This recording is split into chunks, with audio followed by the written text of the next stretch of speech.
Pilot kicked black woman off plane. She called the board and froze their $4 diversity grant. Have you ever witnessed a moment so unjust that your heart pounded with shock, your anger surged, and you wondered if anyone would dare to stand up and do what's right? Today's story takes us soaring above the clouds, right before plummeting into chaos on a high-stakes flight. On this journey, one black woman dares to resist discrimination, and in response, the pilot does the unthinkable, kicking her off the plane. Little does he know, she holds the key to a massive diversity grant worth billions. Fate twists, karma strikes, and the fallout leaves no one untouched. Stay tuned, this story soars far beyond the runway. Chicago O'Hare International Airport buzzed with its usual nervous energy. Announcements about delayed flights or final boarding calls wove together in a discordant chorus. This major hub was home to countless personal journeys, people on business trips, families off on vacations, and dreamers looking for second chances. In the midst of all this motion, Elaine Hastings, a poised and ambitious lawyer for the philanthropic powerhouse Changemakers United, approached the security checkpoint for her flight. She was running a few minutes behind schedule, but she held herself with a calm grace that suggested a deeply rooted confidence. Elaine's job was to negotiate large-scale grants for corporate diversity programs. In fact, her responsibilities made her a vital link between Changemakers United, whose board managed billions of dollars in philanthropic funding, and the world's biggest corporations. She had begun the day at a conference in Chicago, meeting with heads of major airlines, including a board representative from Sunstream Airlines, which operated the flight she was about to board. Little did the company know just how important Elaine was, not just as a traveler, but as a guardian of their future financial windfall. Even as she moved through the bustling lines with her rolling suitcase in tow, she picked up on subtle microaggressions, sideways glances, a security officer who asked for extra scrutiny of her ID, and a few passengers trying to cut in front of her. She tried to ignore the tension swirling around, focusing instead on her phone, reading about a new anti-bias training program she'd helped design. Elaine told herself it was just a typical day. She had dealt with worse. Her capacity for calm had long been her greatest strength. Yet, in the corner of her mind, an uneasy feeling took hold. Something about today felt off. At the Sunstream Airlines gate, a slender flight attendant named Tia Gomez finished scanning tickets. Tia had begun her shift in a good mood, but there was an unspoken wariness in the air. She had heard a rumor that Captain Maxwell Harrison, the pilot for this flight, had a tendency to be strict, some even whispered difficult. Tia sensed that something was amiss. She shrugged off the feeling and greeted each passenger with a polite smile. Meanwhile, Elaine exchanged friendly small talk with a white-haired gentleman behind her who wore a faded cap that read Air Force Veteran. The elderly man's face lit up when Elaine kindly offered to help him lift his carry-on. Even as her small act of kindness eased the tension for a moment, a heated conversation erupted a few feet away. A tall, muscular man in a business suit seemed to be arguing with a gate agent. Elaine couldn't make out every detail, but it sounded like the passenger was furious about the overhead bin space and a potential seating mix-up. The gate agent's gaze flicked uneasily toward the jet bridge, clearly hoping the pilot or someone in authority would step in. In the distance, a uniformed figure strode toward them, none other than Captain Maxwell Harrison. Tall, broad-shouldered, and exuding an icy authority, Harrison joined the confrontation and listened for just a few seconds before announcing, "Sir, if you cause any more disturbance, I'll have you rebooked on another flight. We won't tolerate trouble here." His tone was scathing, his voice like steel slicing through the commotion. The business-suited man muttered an apology, flushed, and fell silent. Elaine thought, this pilot doesn't mess around. But what truly caught her attention was the pilot's cold stare, like a man who enjoyed showcasing his power. She felt that subtle twist in the gut again, an instinct warning her that she might be dealing with someone who felt entirely too self-important. Tia continued to scan boarding passes, and eventually Elaine's turn arrived. Tia smiled politely. "Welcome aboard, Miss Hastings." Elaine stepped through the jet bridge, her nerves on edge. She had no idea how drastically the next hours would upend her life and the airline's fate. Elaine settled into her seat in business class, right beside the window.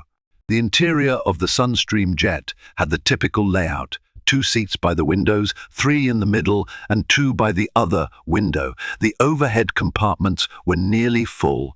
She carefully placed her briefcase under the seat, mindful that her laptop and sensitive documents about corporate diversity funding needed to be kept safe. She considered the significance of her current mission. Changemakers United was set to finalize a $4 billion diversity grant to Sunstream Airlines if the airline's leadership met specific inclusion and equity milestones. Moments later, Tia passed by, noticing Elaine's calm expression. "Ma'am, can I get you something before takeoff?" Tia offered. Elaine shook her head with a friendly smile. "I'm fine, thank you. Maybe water after takeoff." Tia thanked her and moved on. Elaine closed her eyes briefly, inhaling the stale cabin air, determined to mentally rehearse her final pitch points. She would be meeting with Sunstream's board in Los Angeles tomorrow to finalize that massive grant. It was a sum that could reshape Sunstream's entire approach to hiring, retention, and community outreach. While Elaine was lost in thought, she heard a sudden commotion coming from the aisle. It was that same business-suited man from the gate, pushing and shoving his way to the back, cursing about overhead bins. Another flight attendant tried to calm him, but the tension was clearly rising again. Elaine watched as Tia's face creased with concern. Just then, Captain Maxwell Harrison's voice boomed through the PAR system, commanding and emotionless. "Ladies and gentlemen, we will be taking off in approximately 15 minutes. Please remain in your seats and follow the instructions of our cabin crew. Failure to comply will result in immediate removal from the aircraft." The man in the aisle tensed, shot an angry glare at the flight attendant, and finally allowed them to guide him to his seat. Elaine exchanged a look with Tia, who gave a weary shrug. It seemed the entire cabin was on a knife's edge, ready for the smallest spark to ignite full-blown chaos. As the flight prepared to depart, Elaine noticed an elderly black woman in economy who seemed to be struggling with her seatbelt. The passenger had arthritic hands and was visibly uncomfortable. Most people around her pretended not to notice, burying their faces in their phones or magazines. Elaine, motivated by empathy, unbuckled her own belt, rose and walked to assist the older woman. "Let me help you, ma'am," Elaine offered quietly, gently guiding the belt into place. The older woman, who introduced herself as Clara Richardson, thanked Elaine with a relieved smile. Clara sighed, shaking her head. "Lord, you're the first person who's offered to help. Bless you." Suddenly, Captain Harrison, still in the cabin for final checks, noticed Elaine out of her seat. "Excuse me, miss," he said sternly, "but you need to return to your seat. We're about to taxi." Elaine calmly explained, "I'm sorry, I was just helping this passenger with her seat belt. She was having trouble. The pilot cut her off. That's the flight attendant's job. Now please, sit." Although his words were not outwardly inflammatory, his tone carried an edge that set Elaine's nerves on high alert. She locked eyes with him for a brief moment, sensing that he wanted total control and disliked any challenges to his authority, even well-intentioned acts of kindness. Reluctantly, Elaine returned to her seat. Tia hustled over to Clara to reassure her, while Captain Harrison remained near the cockpit door, his posture stiff. Elaine buckled up, She brushed away the uncomfortable feeling. Little did she know that quick exchange was only the first salvo in a brewing clash. The plane taxied onto the runway, and Elaine gazed out her window. The Chicago skyline receded into the distance. She felt a spark of pride for the city's progress, and also a pang of frustration for all the miles yet to go. She recalled heated boardroom discussions about tokenism versus genuine diversity, about unconscious biases, about CEOs who talked a good game but never walked the walk. Elaine had thought Sunstream Airlines might be different. They had approached changemakers united with an earnest proposal promising real systemic changes, if only the pilot's attitude wasn't an omen. Once airborne, the fasten seat belt sign blinked off. Elaine relaxed slightly. She pulled out her laptop, intending to polish the final slides for the board presentation. Moments later, Tia came by with water. Are you comfortable? Tia asked, quietly trying to make up for the pilot's earlier rudeness. Elaine appreciated the concern. Yes, thank you, she answered warmly, just finalizing some work. Across the aisle, a mother juggled a crying infant, repeatedly apologizing to passengers who turned to glare. Elaine shot the mother a supportive smile. Travel was stressful enough without scornful looks. She was about to offer help when a sudden announcement from the cockpit jolted the entire cabin. Ladies and gentlemen, this is your captain speaking. We're expecting some turbulence ahead. Please return to your seats and fasten your seat belts. The seat belt sign chimed on. Flight attendants hurriedly ended their beverage service. Elaine and everyone else secured themselves, bracing for a bumpy ride. As predicted, the plane shook violently for a few minutes. Overhead bins rattling ominously, cups of water sloshing over the rims. Elaine gripped her armrests, heart pounding. She tried to stay calm, focusing on her breathing. Eventually, the turbulence abated and the flight returned to a smoother path. Relief mingled with an unsettling sense that Captain Harrison's presence magnified every tension on board. An hour into the flight, Elaine decided to stretch her legs. She locked her laptop and made her way to the lavatory, carefully stepping past dozing passengers. On her return trip, she couldn't help but notice that the same older woman, Clara, looked uncomfortable, fiddling with the overhead vent. Elaine offered a quick smile and asked, "Would you like me to ask the attendant to adjust the temperature, ma'am?" Clara nodded gratefully. "It's so cold in here." Elaine flagged down Tia, who adjusted the vent. All seemed well for a fleeting moment. Suddenly, a jarring thud reverberated through the plane as the business-suited man from earlier rose too quickly and struck his head against an overhead bin. He cursed, flinging a water bottle in frustration. The bottle landed inches away from Clara's feet. Clara startled, letting out a small cry. Elaine reflexively stepped forward, speaking calmly to the man. "Sir, please watch out for the other passengers." He swiveled toward Elaine, eyes blazing. "Mind your own business," he spat. "I've had enough of people telling me what to do on this plane." Tia hurried over. "Sir, please calm down. We can help." Before Tia could finish, Captain Harrison arrived. His gaze flicked from the disgruntled man to Elaine. And for reasons Elaine couldn't fathom, the pilot's anger seemed directed at her. "What's going on here?" he demanded. Elaine gestured calmly. "This gentleman accidentally dropped his water bottle. It almost hit Miss S. Richardson. I was just making sure everyone was okay." Captain Harrison's jaw tightened. "I've warned you about moving around the cabin and getting involved in matters better left to the crew." He turned to the suited man. "Sir, are you all right?" The man grumbled something and sank back into his seat. Rather than chastising him, Captain Harrison seemed keen on focusing his frustration on Elaine. "Hastings," he said, somehow remembering her name from the boarding pass, "I need you to remain in your seat for the remainder of the flight, unless it's an absolute emergency." We can't have passengers interfering with the crew. Elaine's eyes widened. Interfering? She looked around at the other passengers, who watched with wide-eyed tension. "I was just trying to help, Captain," she replied in a measured tone. He waved her off dismissively. "Back to your seat. Now." Tia silently mouthed, "I'm sorry," as Elaine returned to her seat, adrenaline coursing through her. She'd encountered rude crew members before, but this pilot's behavior was more than rudeness. It was an open hostility she couldn't ignore. In the pit of her stomach, she sensed that further conflict loomed. Elaine sat, arms folded, gazing out the window at endless clouds. Why was he targeting me, she wondered. She considered the possibility of racial bias.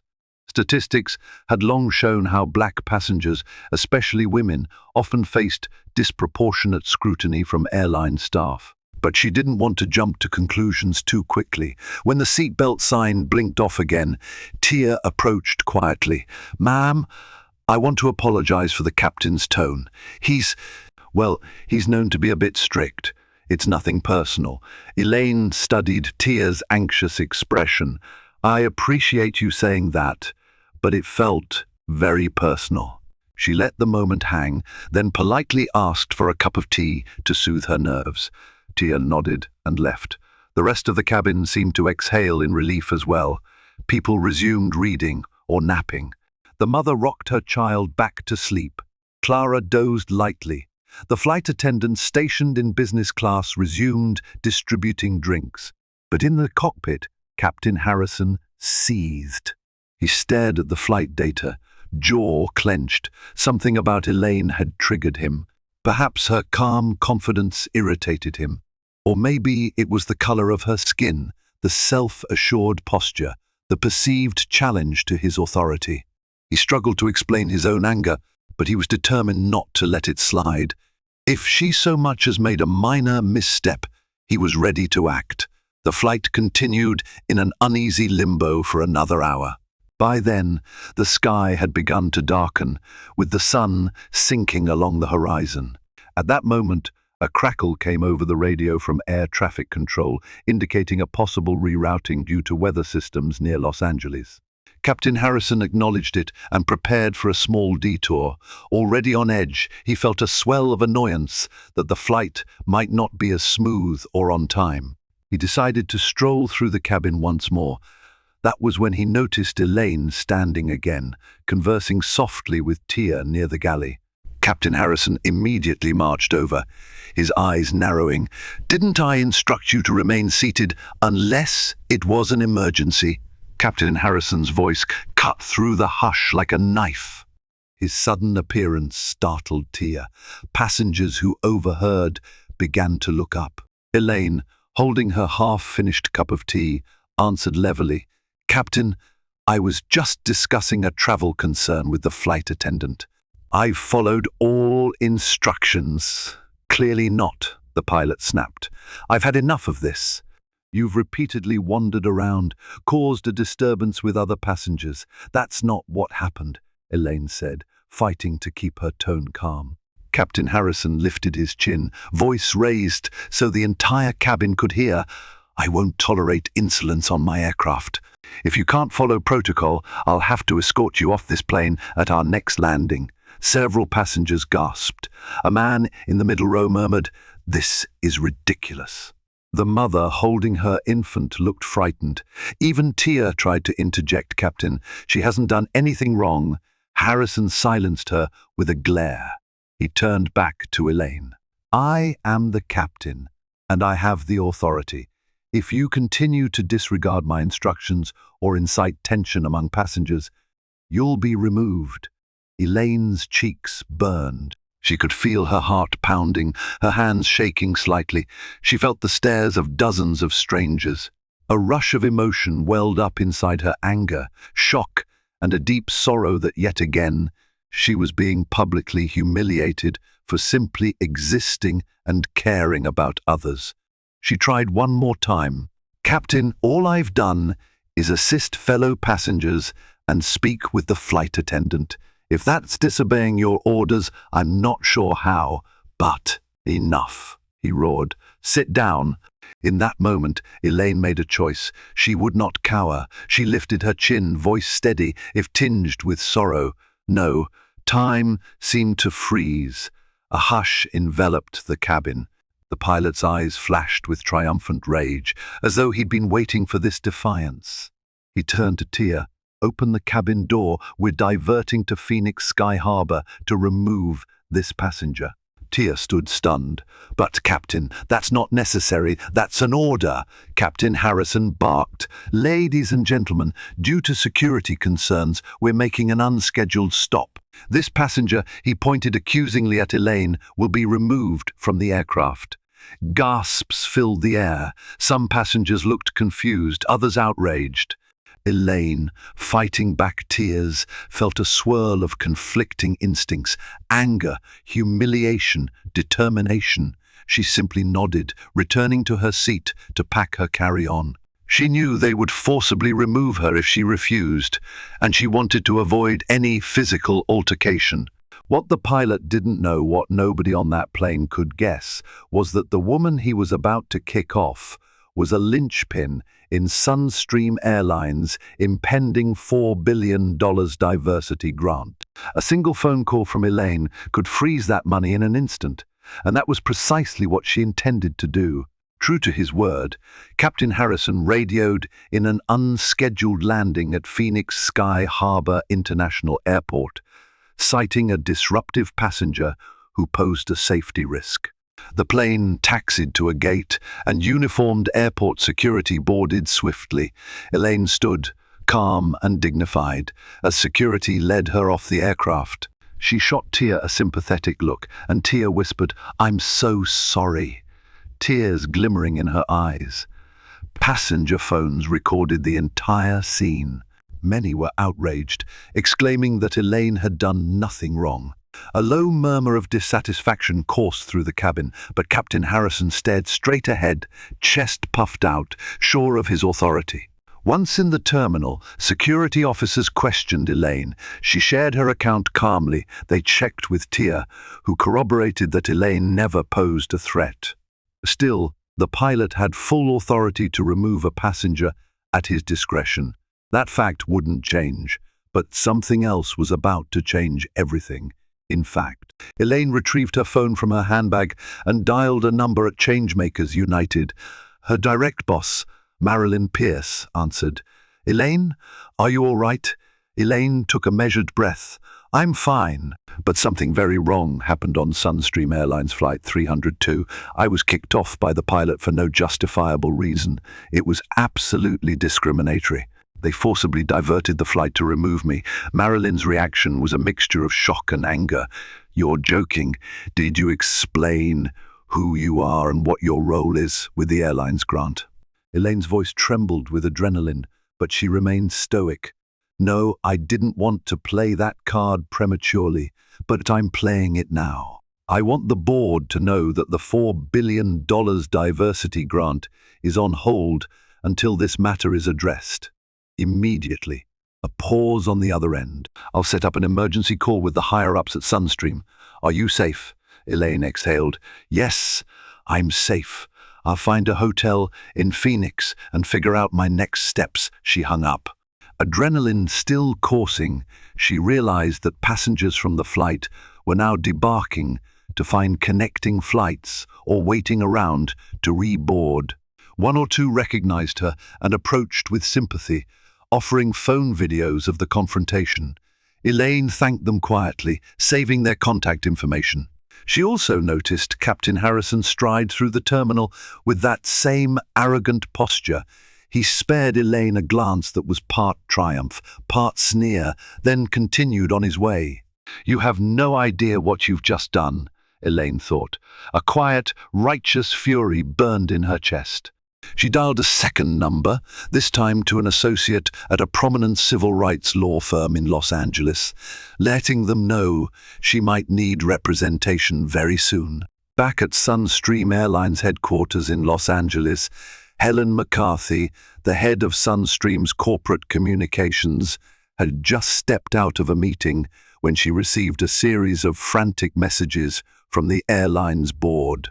She listened to a voicemail from none other than William Chow, one of the board members who had been instrumental in pursuing the diversity grant from Changemakers United. "We have a serious problem," Chow's voice crackled.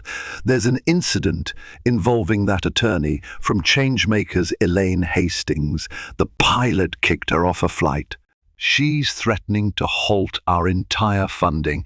Gather everyone you need immediately." Helen's heart sank. She knew this was catastrophic news. The airline was depending on that $4 billion infusion to revolutionize their operational structure, especially as they faced public scrutiny over lack of diversity and multiple PR crises in recent years. She rushed into an emergency board meeting where anxious faces greeted her. "What happened?" she demanded. "What's the story?" A flurry of words. "Pilot forcibly removed her. Possible discrimination. Passengers have video." William Chow grimaced. "We were so close to finalizing the diversity grant. We already made promises to our shareholders about how it would transform our entire brand image." Helen exhaled, forcing composure. "Damage control time. I'll need to see any passenger videos. We have to contact Miss Hastings immediately and apologize. Let's not forget, we invited her here to finalize our partnership." A hush fell over the table. Everyone realized the irony and the horror of their position, kicking off the very person who could unlock billions of dollars to fix the kind of problem that had just reared its ugly head in broad daylight. And somewhere in the background, a sense of panic took hold, because once the story hit social media, once the press got wind Sunstream could be facing an irreparable crisis. Meanwhile, in Phoenix, Captain Harrison settled into a pilot lounge, expecting a brief rest before continuing the flight. He was mentally crafting how he would justify the diversion, framing Elaine as a disruptive passenger to higher-ups. In his mind, he had done everything by the book. Passengers who roam around the cabin, question crew instructions, and refuse to comply can be legally removed. He glanced at his phone, seeing a barrage of messages from the airline's internal communication system. He felt a flicker of disquiet. Why the big fuss? "I had the authority," he told himself. "It's standard procedure." He frowned. Something about her name had rung a bell. Elaine Hastings. The airline's board had mentioned a Hastings, but in his arrogance, he never connected the dots. He brushed the thought aside, focusing instead on the pleasure of exerting his control. Little did he know, in the coming hours, that control would slip through his fingers like desert sand. By the time Elaine Hastings collected her carry-on and stepped into the bustling Phoenix terminal, she could sense that her personal ordeal was rapidly evolving into a public spectacle. Only an hour earlier, she'd been escorted off Sunstream Airlines Flight 302 by airport security, humiliated in front of fellow passengers who recognized the injustice unfolding. Now, as she scanned her phone's notifications, it became obvious that this was no ordinary travel mishap. It was a firestorm waiting to erupt. In the minutes following her removal from the plane, several sympathetic travelers had hastily recorded videos of the confrontation. Some had posted them online while still seated on the runway, using in-flight Wi-Fi to share the shocking footage. Clips captured Captain Maxwell Harrison's stern expression as he pointed a rigid finger in Elaine's direction, barking words that, when stripped of their official veneer, sounded an awful lot like unbridled hostility. Others showed Elaine calmly speaking to the flight attendants, her voice tinged with equal parts confusion and quiet indignation. By the time Elaine powered up her phone in the terminal, notifications were streaming in by the dozens, each minute texts from friends, direct messages from colleagues, and social media tags from total strangers who had watched the video or heard second-hand accounts. On Twitter, hashtags sprouted like wildfire, hashtag boycott Sunstream, hashtag flying while black, and hashtag justice for Elaine. A viral tweet from a fellow passenger read, "Just witnessed a Sunstream Air pilot kick a black woman off the plane for literally nothing. She was helping an elderly lady fasten her seat belt." I can't believe this is real-life #discrimination. That tweet alone had been retweeted tens of thousands of times. With each post and comment that materialized on her feed, Elaine felt a tumult of emotions. Relief washed over her when she realized she wasn't alone. Others had noticed the injustice and spoken up in her defense. Yet a knot of anxiety tightened in her stomach, too. She was, by nature, a poised and private professional.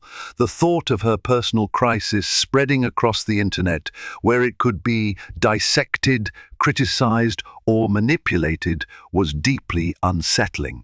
Still, she recognized how powerful public scrutiny could be when it came to demanding accountability. In fact, the pilot's bullying might have become just another anecdote in the long history of airline discrimination if it weren't for these passenger-captured videos and the new wave of digital activism. Elaine was no stranger to the legal system and the importance of evidence. She had built a career negotiating massive philanthropic grants based on meticulously documented need. Now, social media offered a different kind of proof, raw, visceral, and accessible to anyone with a smartphone. Determined not to let fear dictate her response, Elaine composed a brief statement on her social media accounts. She chose her words carefully, balancing her anger with the sense of responsibility she felt as a public-facing legal advocate. "Today, I was forced off a Sunstream Air flight by the pilot, even though I had done nothing more than offer assistance to another passenger. Discrimination and abuse of power like this happen far too often and rarely receive the accountability they deserve. I intend to pursue all legal, professional, and ethical avenues to ensure this incident shines a light on the systemic biases so many of us face." Within moments of posting, the reactions multiplied.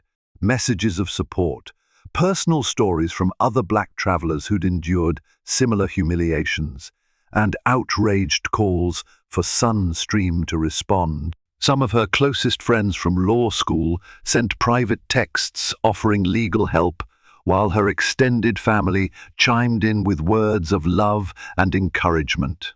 She even noticed a direct message from an older civil rights advocate she admired, urging her not to back down and offering the backing of a national grassroots coalition. Meanwhile, bystanders in the airport recognized her from the trending videos. One woman, still wearing her flight comfort neck pillow, approached Elaine near the baggage carousel. "I saw the whole thing, and I'm so sorry. I posted a video too," she said, eyes shining with empathy. "People need to see how you were treated." Elaine thanked her quietly, exchanging contact details to ensure the evidence was compiled. As Elaine tried to steady herself in a corner of the terminal lounge, reporters began to call and email, thirsting for a soundbite. She switched her phone to silent mode, preferring to coordinate with Changemakers United and her own legal counsel before stepping into the media spotlight. Even so, she skimmed a handful of news headlines. Black attorney ejected mid-flight from Sunstream plane, discrimination claims emerge, and viral video shows possible racial bias from airline pilot. The pictures attached were of her looking startled yet composed, glaring up at the pilot as security guards ushered her away. The flood of attention evoked conflicting emotions, a surge of righteous indignation and a pang of vulnerability. She worried that she might stumble under the weight of it all. Yet she also recognized that this was a critical juncture. If she tried to sweep the entire incident under the rug, accepting a private apology and some hush-hush compensation, countless others would continue enduring the same indignities without recourse. At that moment, Elaine's phone rang again, her direct line to Marilyn Pierce, a senior leader at Changemakers United. As she answered, the expression on her face hardened with fresh determination. The philanthropic organization was mobilizing, outraged at how one of their key liaisons had been mistreated. Elaine could almost hear the flurry of activity on the other end of the line. Furious board members, drafting sessions for official statements, urgent phone calls to Sunstream executives. Steadying her voice, Elaine said, "Thank you for calling. I'm okay, angry and humiliated, but okay." She swallowed a lump in her throat. "I want to freeze the grant negotiations immediately." Sunstream needs to understand the gravity of what happened here. Marilyn confirmed that was precisely what Changemakers United intended to do. With a $4 billion diversity grant hanging in the balance, corporate panic was sure to erupt at Sunstream's headquarters. As Elaine ended the call, she understood the enormous leverage she held. She had the moral high ground, the public's empathy, and, quite literally, the power to revoke billions of dollars if Sunstream refused to own up to its wrongdoing. Before sunset, news of the unscheduled landing in Phoenix and the pilot's role in it reached millions of viewers.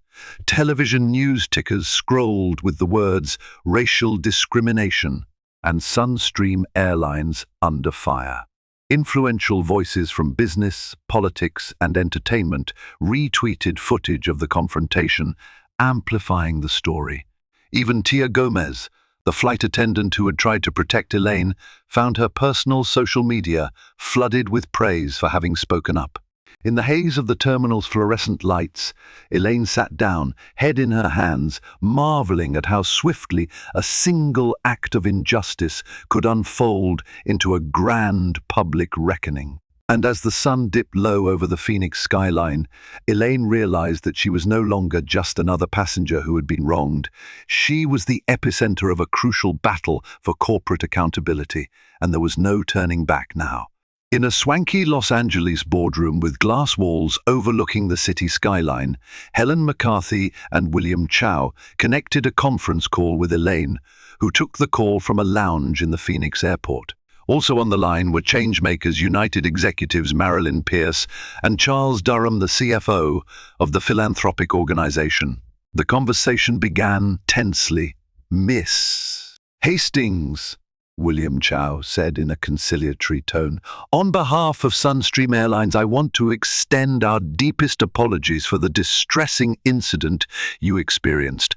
We are investigating thoroughly." Elaine's voice was cool. "I appreciate the apology, Mr. Chow. However, apologies don't erase the fact that your pilot diverted a plane and publicly humiliated me without any valid reason. I'm a woman of color, and as far as I can see, that's the only reason I was singled out." Helen McCarthy interjected, "We are shocked by the pilot's behavior. We assure you, this is not representative of our values." Marilyn Pierce stepped in. "Miss Hastings is a key liaison for our $4 billion grant that Sunstream was slated to receive. Obviously, we cannot proceed with that arrangement if the corporate culture is so blatantly at odds with inclusion and respect." The tension was palpable. William Chow stammered, "Please let's not rush to cancel the partnership. Sunstream has worked hard to secure this funding. This pilot's actions do not reflect our board or the majority of our staff. We are prepared to take immediate disciplinary steps." Elaine let the silence linger, a firm stand. "I expect a thorough remedy, a public statement acknowledging wrongdoing, accountability for the pilot, a re-evaluation of training and policies, and immediate reparation for all the stress, time, and resources lost today. Beyond that, I still have to consider legal action. I have videos and witness statements." Helen's voice lowered. "We understand. We'll do whatever it takes. Just please give us a chance to make this right." Charles Durham chimed in. "Changemakers United is open to reconciliation, provided we see genuine accountability and structural changes. We are not in the business of awarding money to entities that harm the very communities we're committed to supporting." The call ended with the understanding that Sunstream would scramble to contain the crisis, while Elaine and Changemakers United held all the power. That same evening, Captain Harrison was summoned to a phone meeting with the airline's higher management. His first inclination was to be defensive. "I merely enforced safety regulations," he insisted. "She was roaming around, ignoring my instructions." Helen McCarthy's voice came through the line, cold and clipped. "We have multiple passenger statements and video evidence suggesting she was doing nothing disruptive. She assisted an elderly woman, and that's the extent of her so-called roaming around." "This was not a security threat, Captain," Harrison huffed. "I stand by my decision. I won't apologize for following policy." A pause. William Chow came on the line. "You might change your tune when I tell you who Miss Hastings is. She is the direct liaison for Changemakers United's $4 billion diversity grant, the same grant we're in final negotiations for." Harrison's face drained of color. He sputtered, How was I supposed to know that? Does it matter?" Chow shot back. "You singled her out with no just cause. Whether or not she's associated with the grant, this is unacceptable. The board is furious. Our share price is already dropping from the negative publicity."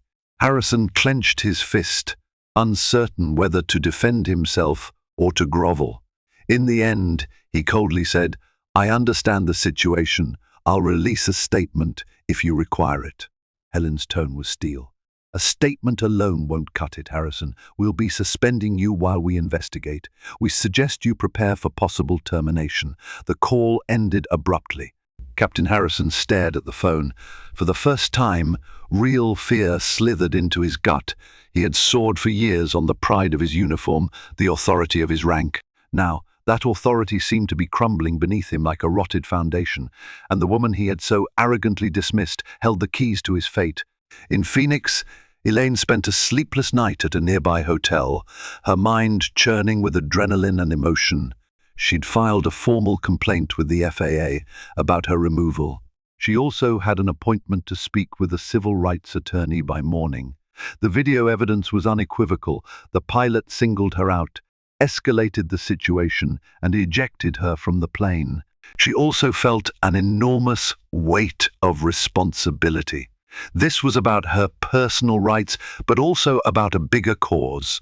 If she let Sunstream off easy, what message would that send? Thousands, maybe millions of black travelers who faced microaggressions in transit would see the outcome. She didn't want this to become just another footnote. She wanted real, systemic change. The next day, Sunstream's entire board convened in their Los Angeles headquarters. Tension thickened the air. William Chow opened the meeting with grim determination. The hashtag boycott Sunstream hashtag is trending. Our PR crisis is full-blown. The face of that crisis is Miss Elaine Hastings. We must act decisively. Helen McCarthy distributed a folder of press clippings. Headlines range from black attorney booted off plane mid-flight to Sunstream's $4 diversity hypocrisy. She summarized, "We have to show real accountability. We can't simply issue a blanket apology. The public wants blood." A pinched-faced board member asked, "What about the pilot?" William answered, "Captain Harrison is on suspension. We may have to terminate him. But Miss Hastings and Changemakers United also want broader commitments. Training, new policies, an internal culture shift. This won't be solved by punishing one man." Helen nodded. "We promised the philanthropic organization we'd do an internal audit. They also demand that we seat Miss Hastings on an advisory committee for the next 5 years if we still want the funds. Are we prepared for that?" The board shifted uncomfortably. Another voice muttered, "She'll be in a position to scrutinize every corner of our operation."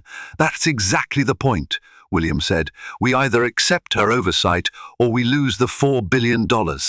Which do you want?" Silence, resignation. The cost of not securing that grant was too high. With a heavy sense of inevitability, the board agreed on the next steps. Helen prepared a public statement referencing policy changes and a personal apology to Elaine Hastings. They hoped it would calm the storm and coax changemakers united back to the table. 17. Karma strikes back. Within 48 hours, Captain Harrison's suspension morphed into a forced resignation.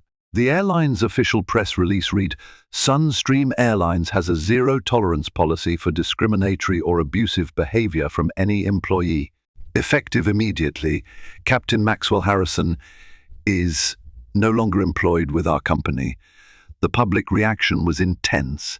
Many praised Sunstream for taking action, but others pointed out the airline only did so under pressure. Elaine's legal counsel indicated that she might pursue a discrimination lawsuit.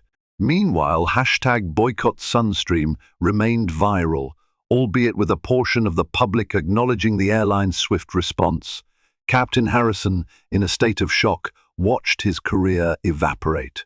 No major airline would hire him now, not with the media labeling him as the pilot who ejected a black attorney mid-flight. He felt bitterness, even rage, but deep down, an uneasy realization surfaced. He had overstepped, let his prejudices override common sense. Now, the entire world knew. Despite her sense of triumph, Elaine faced a moral crossroads. She spoke with her legal team, who believed they had a solid case for compensation and punitive damages.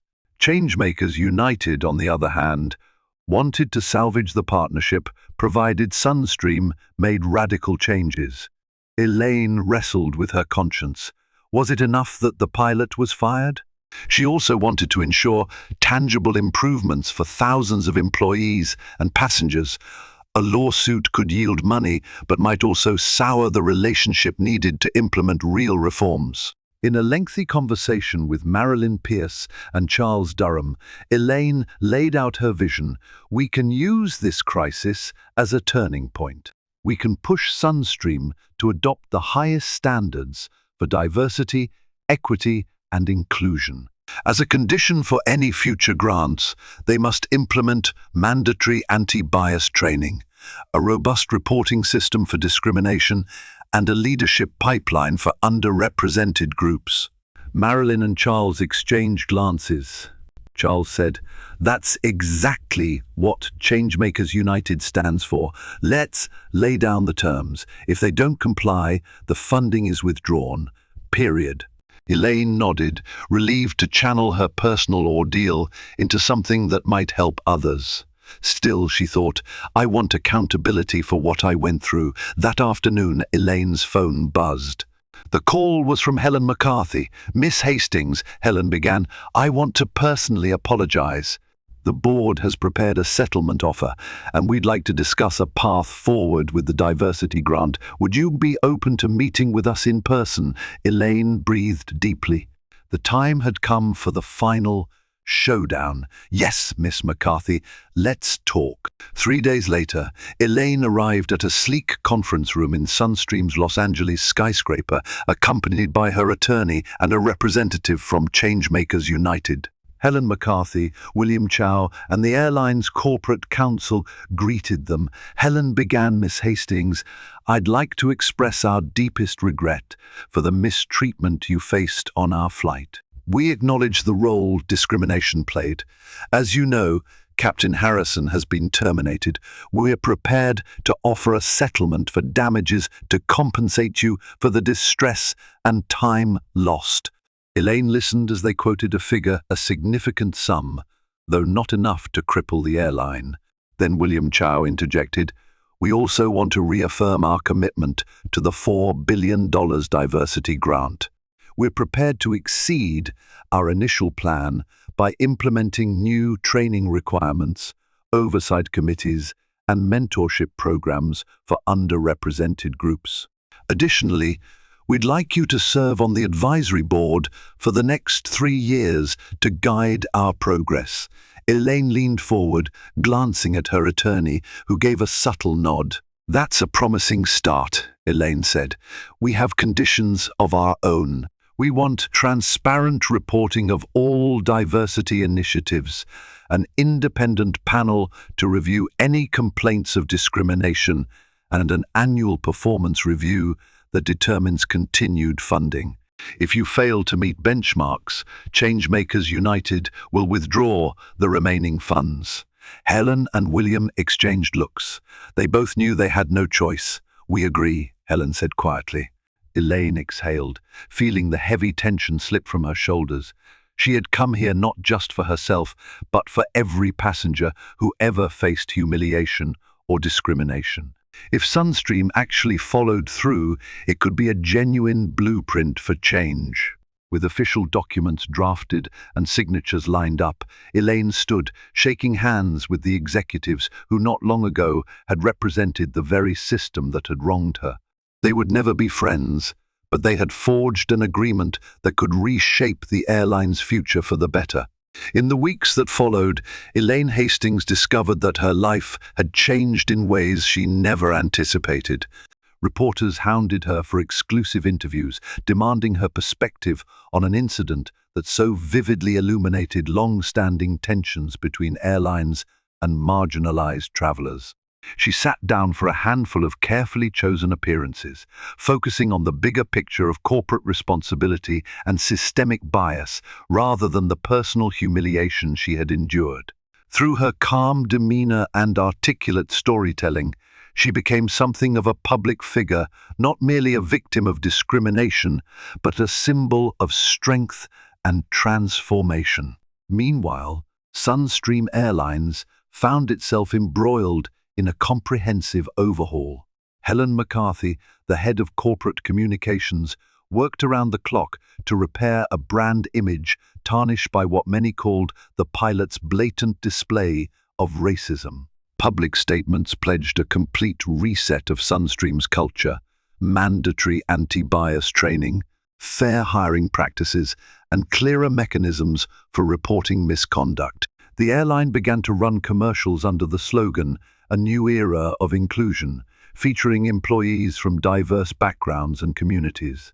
To some observers, it seemed like an attempt at damage control.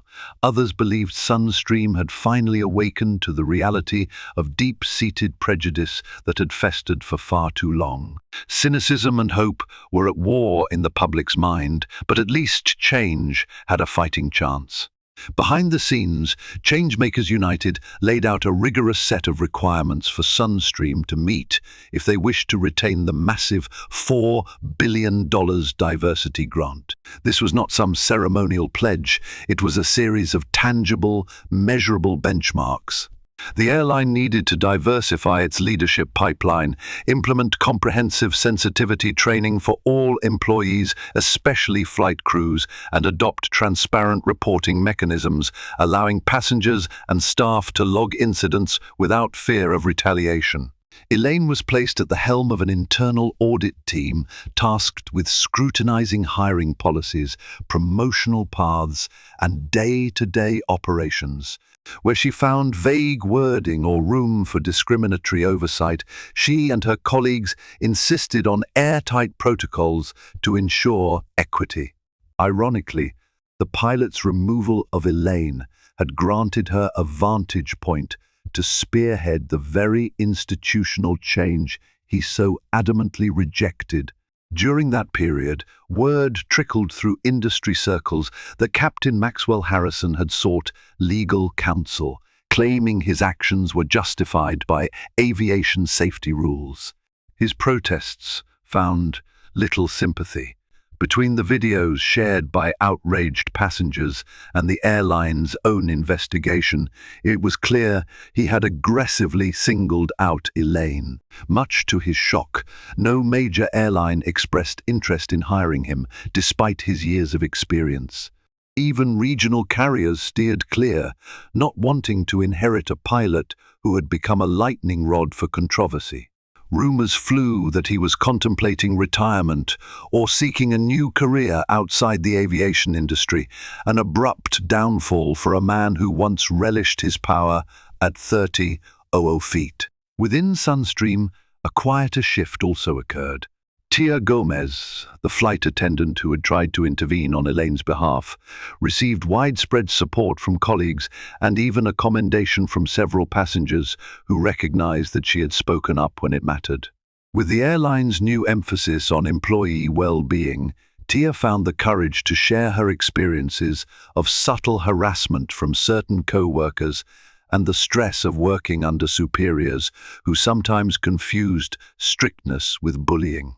She became one of the frontline voices, advocating for more compassionate, inclusive training for flight crews. Elaine, encountering Tia again in a follow-up meeting, thanked her personally for being a beacon of decency that day, even when the airline's leadership had faltered. As for Elaine herself, she emerged from the ordeal with a renewed sense of purpose. Her legal team secured a fair settlement, but more importantly, she leveraged the moment to champion broader reforms that would impact countless other passengers and employees. Though she carried vivid memories of her own public humiliation, Elaine also carried the knowledge that she had ignited a chain reaction of accountability. There were times when she felt overwhelmed by public scrutiny, the sudden storm of social media messages, the speaking invitations, and the occasional backlash from those who accused her of overreacting. But her inner resolve never wavered. More than any financial or social victory, the tangible changes she witnessed at Sunstream convinced her that the incident had not been in vain. She walked the corridors of Sunstream's headquarters with her head held high, meeting with task forces, reviewing monthly progress reports, and meticulously checking each new policy. Her presence in these rooms was no longer as a mere consultant. She held a seat of real authority, one the airline had ceded because it had no choice but to evolve or wither under the weight of scandal and lost funding. In quiet moments of reflection, Elaine remembered the earlier version of herself on that plane, kindly helping an older passenger, never suspecting that a simple act of compassion would spark a corporate reckoning. She still felt the sting of shame from being publicly ejected, her dignity momentarily trampled. Yet with each passing day, she saw more evidence that her stand had meaning beyond her own life.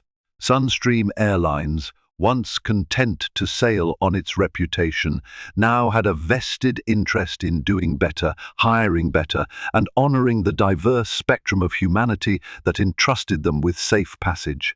Karma had indeed landed with force, a once untouchable pilot stripped of his command, an airline brought to its knees by the very problem it had promised to eradicate, and a determined lawyer who channeled her personal humiliation into a mission for enduring change. From the vantage point of hindsight, Elaine could even see glimmers of hope in the midst of it all. Sometimes it took a crisis to tear away polite illusions, revealing truths that could no longer be ignored. And when those truths are finally recognized, genuine progress is possible, backed by both moral imperative and billions of dollars invested in a fairer, more inclusive future. For Elaine Hastings, the flight that had once felt like the worst nightmare of her life had, in fact, become the launching point for a higher calling. Although she might never forget the flash of Captain Harrison's rage and the stares of the passengers as she was ushered off the plane, she drew solace from the outcome, a bold new chapter for Sunstream Airlines, authored in part by the very woman who had been wronged. With firm resolve and a belief in justice, Elaine was ready to guide the company and anyone else who witnessed her story toward a sky that was a little clearer, a little freer from the storms of prejudice.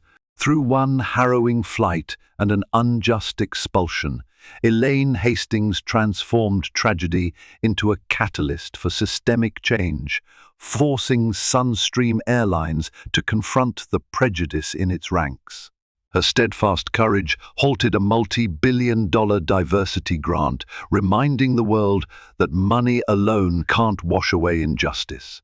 In the end, the pilot faced the consequences of his own bias, and the airline committed to a new era of inclusive reforms, each step guided by Elaine's unwavering resolve. If you found inspiration in Elaine's journey, her refusal to be silenced, her determination to turn personal pain into lasting impact, please like this video, share it with someone who needs to hear this story, and subscribe to our channel for more remarkable tales of resilience, justice, and transformation. Together, let's keep elevating voices and championing the change our world so desperately needs. Thank you for watching and believing in the power of truth.